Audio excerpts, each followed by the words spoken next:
Ya, karena memang saya itu tipe orang yang gampang jenuh ya, gampang bosan ya. Yang kedua juga saya itu tipe orang yang tidak bisa taat aturan.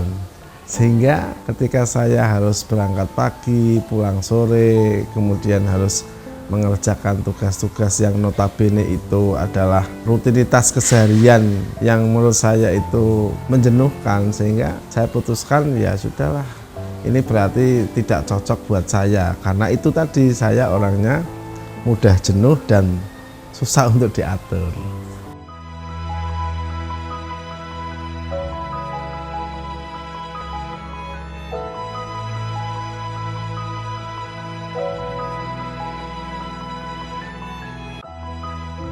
Assalamualaikum warahmatullahi wabarakatuh. Perkenalkan, nama saya Ahmad Afifuddin, alamat di Komplek Pondok Pesantren Manufa, Jatimalang, Kelurahan Sragi, Kecamatan Sragi, Kabupaten Pekalongan. Saya di Pondok Pesantren Manufa ini sebagai Khodimul Ma'had, pelayan pondok. Kemudian kalau di struktur yayasannya, saya sebagai Ketua Yayasan Pondok Pesantren Manufa Sragi.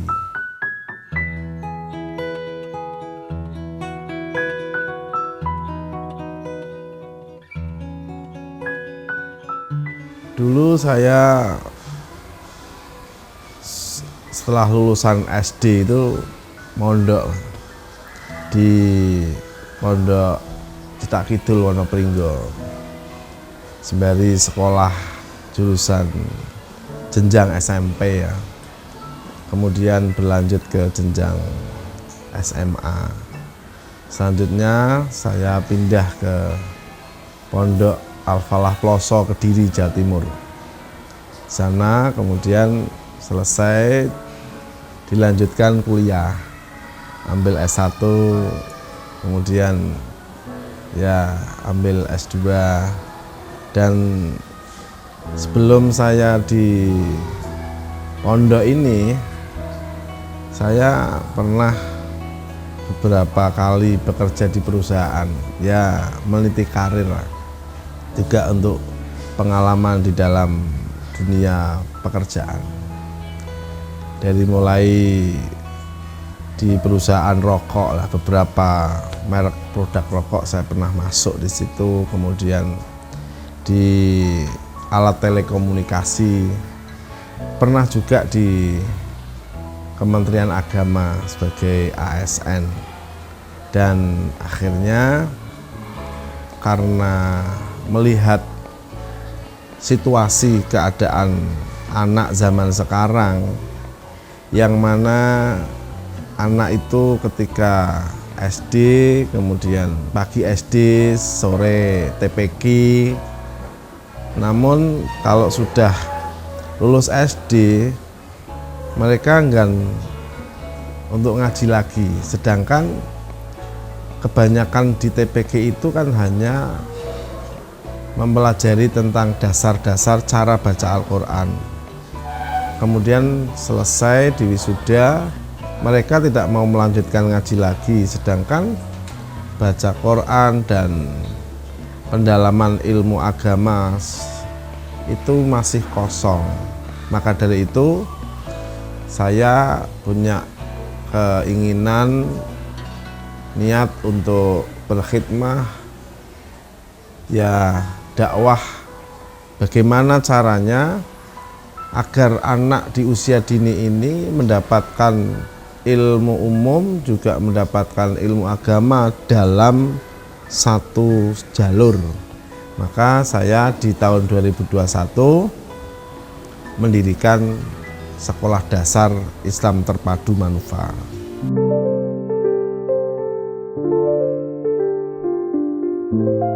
Untuk bisnis dulu di tahun 2009 lah, kita pernah usaha di snack makanan ringan.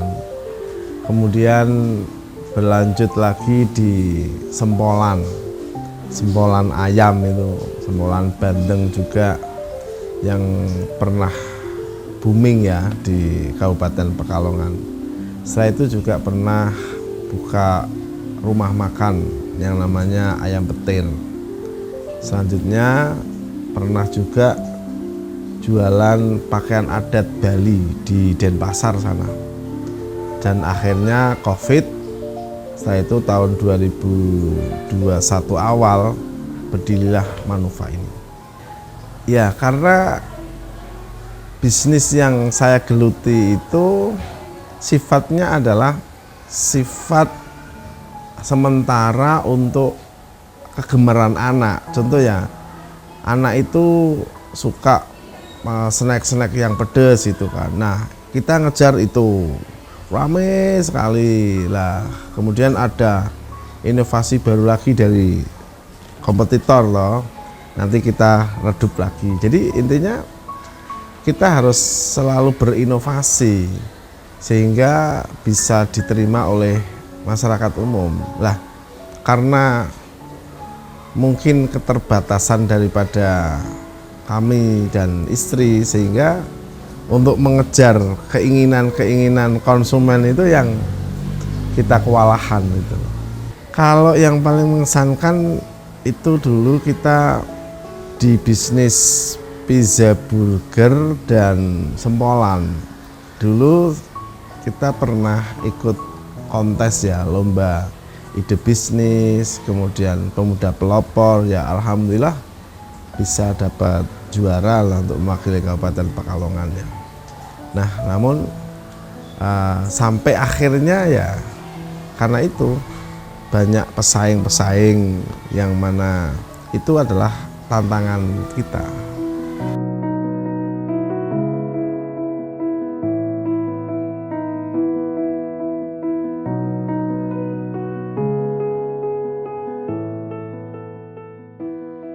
Sebenarnya memang background saya dan juga istri saya itu di pendidikan. Saya juga sekolahnya jurusan pendidikan, istri saya juga sekolahnya di jurusan pendidikan. Kemudian orang tua saya juga punya lembaga madrasah TPQ dan mertua juga sama, sehingga ya kita satu jalur lah. Satu jalur, hanya saja kita tambah unit lagi seperti halnya sekolah formal ya. Strategi yang digunakan karena zaman sekarang itu notabene mengenalkan kepada halayak masyarakat itu dengan menggunakan sosial media, maka kita sering ngaji pakai live, kemudian kegiatan-kegiatan santri kita share, kita publikasikan begitu.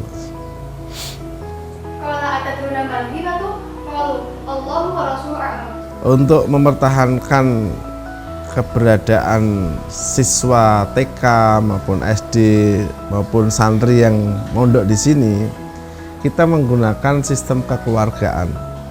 Mereka kita anggap bukan hanya sebagai murid saja, tapi kita anggap mereka itu sebagai anak. Jadi ya kasih sayang kami ini ya kepada mereka ya sama atau bahkan melebihi kasih sayang kepada anak. Sebenarnya sih sampai sekarang itu belum pernah ada bisnis yang gagal ya Mas ya. Tapi hanya saja kita tidak mau meneruskan. Kenapa tidak mau meneruskan? Ya karena banyak kompetitor-kompetitor. Dalam keterbatasan kami, ya sudahlah kita ganti produk saja gitu. Kita ganti produk saja, kemudian ganti produk baru. Nah, mungkin karena di tengah perjalanan itu juga sepertinya kami tidak mampu untuk bersaing dengan kompetitor, dan kemudian kita itu harus mencurahkan waktu, pikiran. Kita tidak mampu, kita ganti lagi produk baru lagi. Nah, alhamdulillah terakhir ya di pakaian adat itu. Kemudian pakaian adat karena kena COVID dari Denpasar semua disuruh pulang toh. Kita pulang sampai di rumah. Nah, sampai sekarang ada satu bisnis yang masih saya geluti, yaitu produk minyak herbal. Baik itu merek Rahajeng maupun Sagalo-Galo yang bekerja sama dengan Atta Halilintar.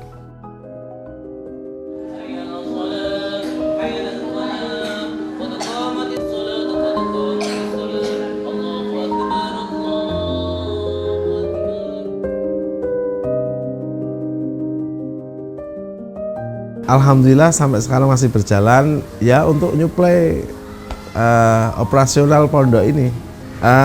Visi saya adalah untuk meningkatkan kualitas mutu anak ya di dalam ilmu umum maupun di dalam ilmu agama agar mereka menjadi pribadi-pribadi yang benar-benar cinta kepada tanah air dan taat kepada Allah Subhanahu wa Ta'ala. Kemudian misi saya, visinya adalah bahwa menanamkan kepribadian, adab, sopan santun, dan ilmu kepada anak-anak. Kami bekerja sama dengan berbagai macam elemen, baik itu kepada wali murid atau wali santri dan para pengajar yang ada di sini, juga kita menanamkan komunikasi kekeluargaan kepada anak didik kita. Untuk pencapaian kita butuh yang namanya totalitas ya. Totalitas dalam artian saya tidak pernah meninggalkan tempat ini atau pondok ini, komplek ini, kecuali ada yang sesuatu yang urgent sekali atau memang karena hal mendadak. Tapi kalau harus keluar pondok, saya pastikan harus tidak meninggalkan kegiatan yang ada di pondok, walaupun hanya dengan live streaming. Kalau yang ada di sini kita ada TK ya, TK Muslimat NU yang kita fokuskan di Gembiang, seberang jalan dari sini. Kemudian di sini ada SDT full day dari pagi sampai sore. Kemudian ada pondoknya, ada jenjang SMP dan SMK. Mereka yang sekolah di SMP maupun SMK wajib mondok, anak pondok pun wajib sekolah. Jadi tidak ada kok yang datang ke sini cuma sekolah saja, tidak ada, atau anak pondok cuma pondok saja tidak mau sekolah juga tidak ada. Ini untuk jenjang SMP sama SMK wajib mondok, wajib sekolah.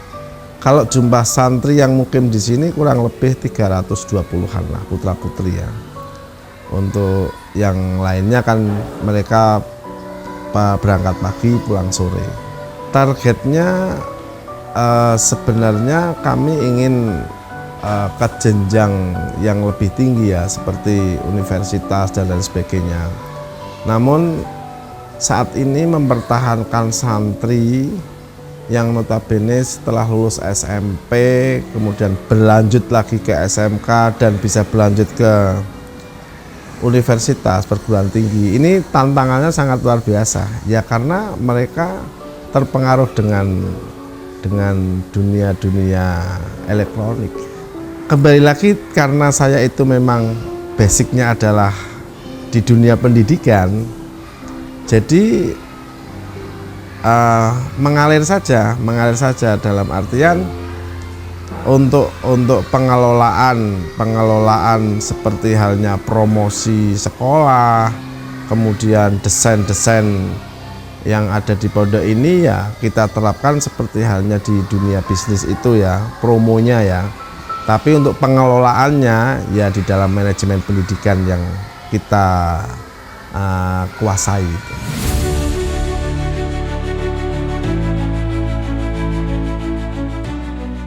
Harapannya ke depan mudah-mudahan TK tetap eksis ya, berjalan ya. Karena memang di daerah sini itu TK itu banyak Mas, banyak. Nah, maka bagaimana caranya kita mengedepankan kualitas sehingga masyarakat masih percaya kepada kami untuk menyekolahkan di TK.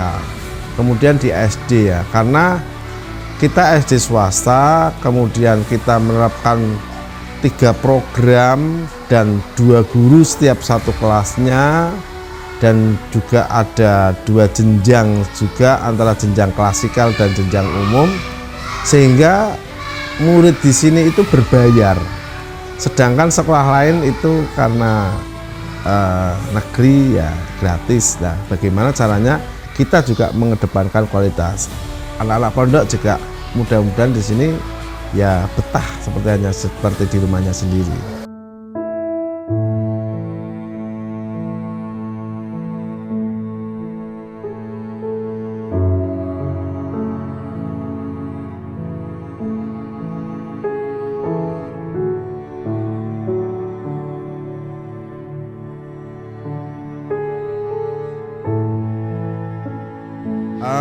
Untuk para pengusaha muda saat ini yang penting adalah tekad, dalam arti apa yang sudah menjadi planning kita tekuni benar-benar dan tidak mudah tergoyahkan karena mungkin sepinya dalam usaha kita, kemudian